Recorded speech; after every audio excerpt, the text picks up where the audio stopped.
Hi all, അസ്സലാമു അലൈക്കും. Welcome to our YouTube channel.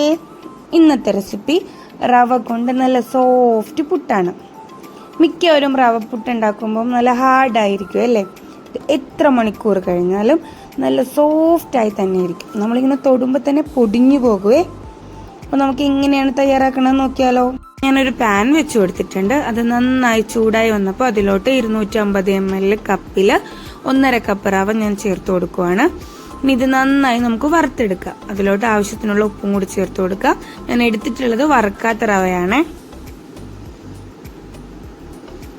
1.5 cup റവയ്ക്ക് 1 cup വെള്ളമാണ് വേണ്ടത്. ഇത് കൂടി പോകാനും പാടില്ല, കുറഞ്ഞു പോകാനും പാടില്ല. കുറഞ്ഞു പോയാൽ നമ്മുടെ പുട്ടിന് സോഫ്റ്റ് കുറവായിരിക്കേ. ഇതിപ്പോൾ ഞാൻ വെള്ളം എടുത്തിട്ടുണ്ട്. ഇനി നമുക്കത് കുറച്ച് കുറച്ചായിട്ട് ചേർത്ത് എല്ലാ ഭാഗത്തും നന്നായി മിക്സാക്കി എടുക്കാം.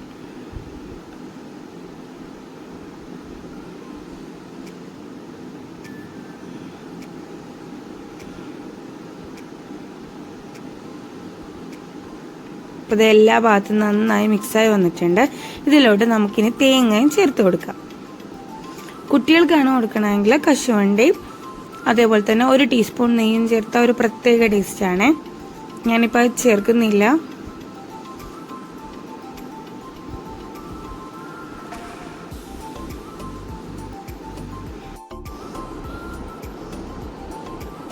നന്നായി മിക്സ് ചെയ്തതിന് ശേഷം നമുക്ക് ഫ്ലെയിം ഓഫ് ചെയ്ത് 10 മിനിറ്റ് മൂടി വയ്ക്കാം.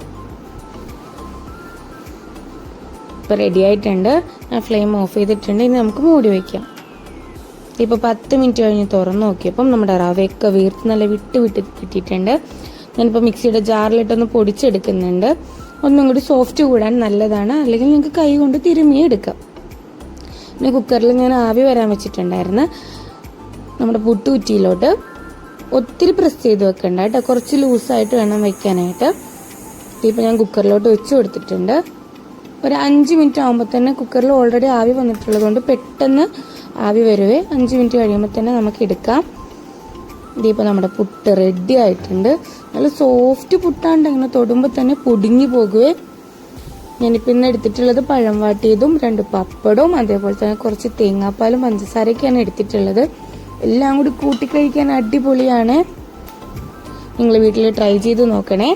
വീഡിയോ ഇഷ്ടമായിട്ടുണ്ടെങ്കിൽ ഒന്ന് ലൈക്ക് ചെയ്യുക. പിന്നെ അറിയാവുന്നവർക്കൊക്കെ ഒന്ന് ഷെയർ ചെയ്ത് കൊടുക്കുക. അതേപോലെ തന്നെ സബ്സ്ക്രൈബ് ചെയ്യാത്തവരാണെങ്കിൽ ഒന്ന് സബ്സ്ക്രൈബ് ചെയ്യുക. ഞാൻ അടുത്ത വീഡിയോ ഇടുമ്പോൾ നിങ്ങൾക്ക് നോട്ടിഫിക്കേഷൻ കിട്ടുന്നതായിരിക്കും. എല്ലാവരും ട്രൈ ചെയ്ത് നോക്കിയിട്ട് ഫീഡ്ബാക്ക് പറയാൻ മറക്കല്ലേ. അടുത്ത വീഡിയോയുമായി വീണ്ടും വരും. ബൈ.